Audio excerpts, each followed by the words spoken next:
If you are a property seller in Singapore, do you feel that the viewings and transactions have become lesser in recent months? Everyone thinks a slow property market is just wait it out. It'll bounce back. I thought that too.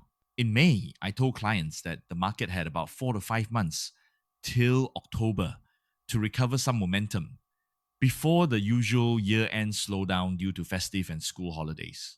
The question is, are we seeing some momentum recovery now in August? Or is it still the same? Here's what's actually shifted. First half of the year, private properties seem to be moving faster than HDB. Now that seems to have flipped. HDB seems to start to pick up and private's cooling. The real reason? Many private property buyers now are first timers or renters, not HDB upgraders. That upgrading path, sell the flat, then move into private. That is the engine that's kept the resale private market running the last few years. Fewer people are on that path right now because the HDB market isn't strong enough to give sellers the price they want, so they're not upgrading. But here's the part that surprises people. That's only half the picture. I'm also serving a very different set of clients on the other end of the spectrum, and they tell a completely different story. High net worth buyers looking for big units are still very much on the hunt. They just know exactly what they want and won't move for anything less. Some are PRs who've been renting and are finally ready to commit. Some are nationalities, like the Americans, who've made serious money in the stock market over the last few years and are looking to diversify some of that wealth to somewhere stable.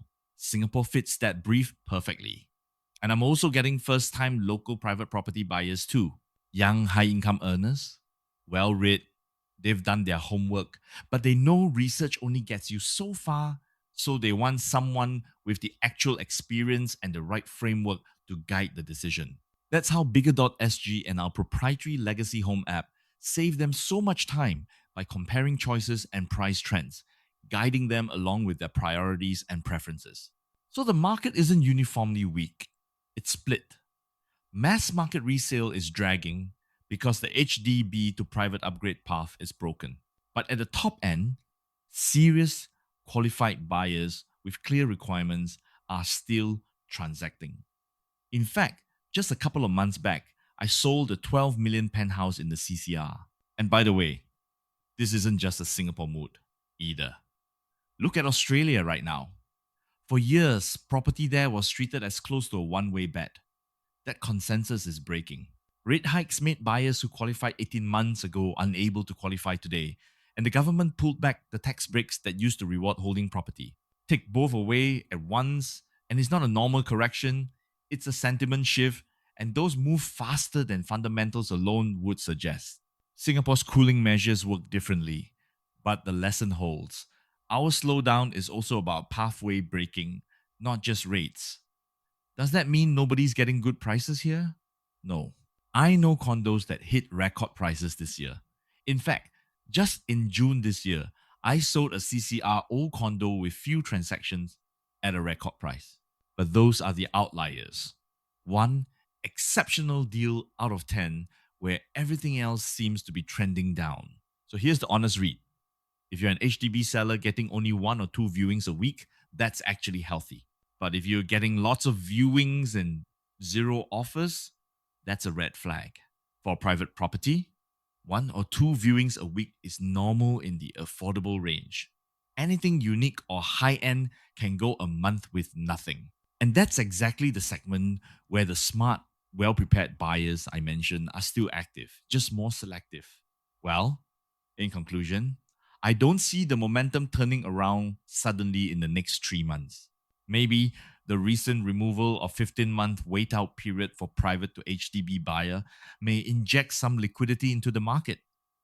October is realistically the last window before it slows into year end. This isn't a crash. We've seen slow patches like this before. What matters now is going back to fundamentals.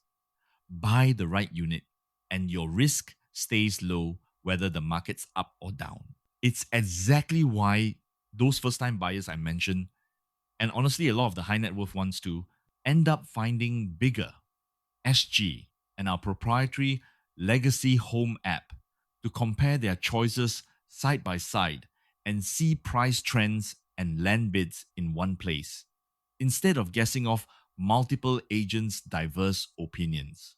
If you want an honest view on your own situation, powered by AI and led by more than 20 years' experience, reach out and let's talk it through. Look forward to catching up soon.